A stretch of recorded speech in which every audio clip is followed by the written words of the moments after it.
I shouldn't have gone that far off the trail. The ranger at the station barely looked up when I told him where I was headed, just circled a spot on the map and said, "Don't camp past this line." No explanation, no warning, just don't. I laughed it off. People always exaggerate things out here. Bears, weather, getting lost. I'd been camping my whole life. I knew what I was doing.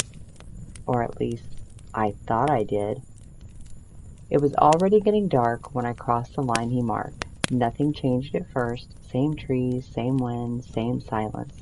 But after a while, the silence started to feel wrong. Too quiet. No bugs, no birds, not even the wind moving through the branches anymore. It was like the forest was holding its breath.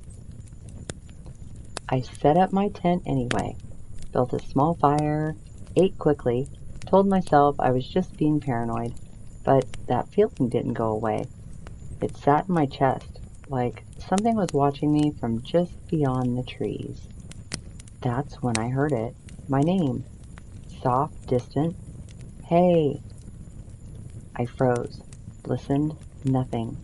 I told myself it was the wind. Then it came again, closer this time. Hey, can you help me? It sounded exactly like my brother. Same voice, same tone, same slight rasp he had since we were kids. My stomach dropped. He wasn't out here. He couldn't be. I grabbed my flashlight and stepped just outside the firelight. Hello! The beam cut through the trees. Nothing. Then, a shape moved between the trunks. Too tall, way too tall. And it moved wrong, like its limbs didn't bend the way they should. "It's me!" my brother's voice again, but this time it came from behind me, right next to the tent. I spun around so fast I almost fell. The tent flap was still zipped. The fire was burning. Nothing was there. But I could hear it breathing, right outside the light. Slow, wet, hungry. Every instinct in my body screamed at me to run, but something else, something deeper, told me not to turn my back on it. "Why won't you help me?" The voice cracked this time. Still my brother, but stretched, like something was trying to wear his voice and didn't quite know how. And then I remembered something, a story I heard years ago about something in the woods that calls to you, mimics people you trust, waits for you to answer. I slowly backed toward the fire, didn't speak, didn't respond, didn't even breathe. The thing circled me.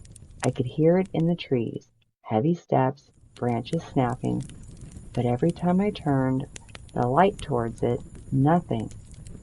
Then it stopped, right behind me, close enough that I could feel its breath on the back of my neck, hot, rotting.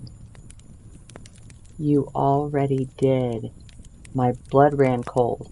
I hadn't said anything, not a word. "You answered when I called the first time."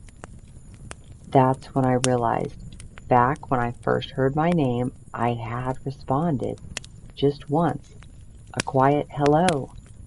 The forest went completely silent again. Even the fire stopped crackling. Then something stepped into the edge of the light, and I finally saw it.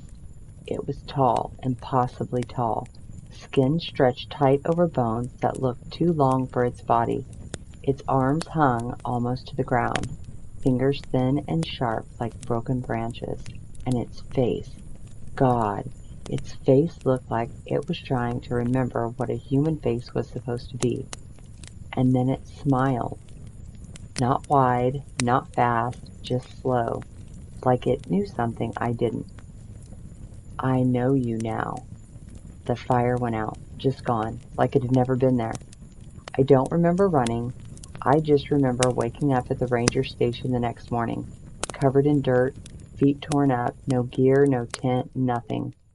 The ranger looked at me and didn't seem surprised, just asked one question. "Did it speak to you?" I nodded. He sighed, looked down, then said something I'll never forget. Then it won't stop. I laughed, nervous, shaking, told him I made it out, that I was fine. That's when he looked back up at me and said, "Yeah, but it knows your voice now." I haven't gone back into the woods since, but sometimes late at night, when everything is quiet, I hear something outside. Hey, it sounds exactly like me. Thank you for listening.